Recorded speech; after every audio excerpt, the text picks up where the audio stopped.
我是东东，今天要和你们分享的呢，就是我作为一个新手小白的第一次装机的一些心得和小建议。那因为我是第一次自己组装这种电脑，然后如果有说不对的地方，也请各位大神多多指教。那我们现在就开始吧。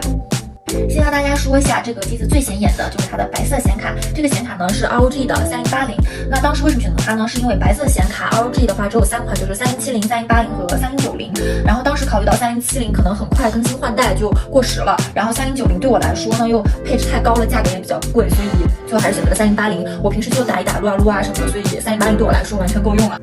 然后在这个白色眼睛的后面就是我所用的芯片啦，我选的芯片是英特尔的 i9-1090K。然后我配这个电脑大概是半年以前英特尔最新一代的芯片应该是11900K，可是我看了很多的 review 就说11900K的表现没有10900K的要好，所以我就选择了它。当然我也知道市面上最好的芯片是 AMD 的，可是当时我因为也买不到显卡，所以我其实很需要一个自带显卡的这种芯片，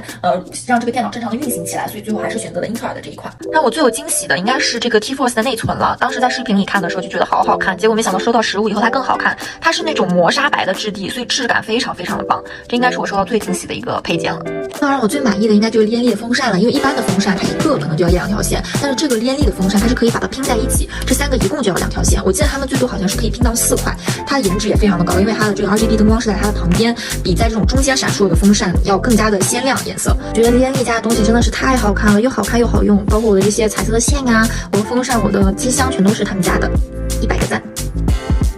然后模板我本来也想买 ROG 的，但是因为 ROG 的模板这边也有一个眼睛，然后和我这个水冷这2个眼睛搭在一起，可能感觉有点太过了，奇奇怪怪的，所以我就没有买它。但是我还是选择的是 ASUS 这个牌子的，因为我想让他们搭配的更好一点，所以就没有选择其他的牌子。如果看过我之前笔记的同学应该知道，我之前的水冷是连力的，我之所以把它换成 ROG 是因为连力的水冷这个线它有点偏灰色，我还是想要一个纯白色的机箱，所以思索再三以后还是把这个水冷换成了 ROG， 颜值确实也提高了不少。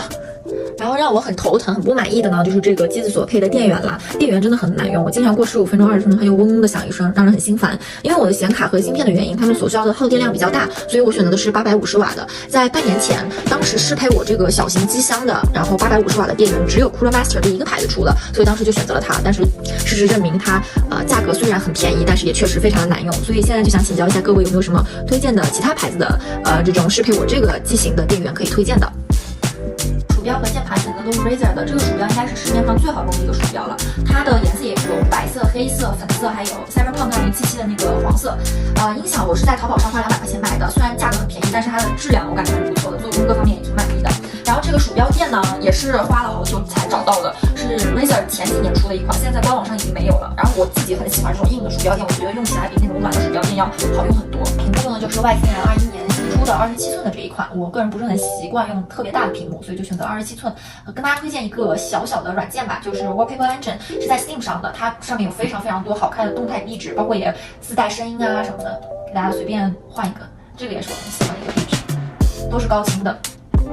然后就是我挂在上面的这个海报啦，这个海报是2019年 FunPlus 夺冠那一年拳头出的一个限量海报，我的编号是113，一共是限量200份，我是第113份，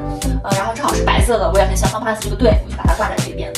最后就是这个椅子啦，椅子是 Herman Miller 的，它对腰部的支撑确实还蛮舒服的，但是有一点就是，如果你是很习惯头靠着枕头的人的话，那这款椅子可能不太适合你，因为它的头部没有一个支撑。但我用这个椅子觉得还是挺舒服的，而且颜值也超高。那今天的视频就到这里结束了，谢谢大家的观看，拜拜。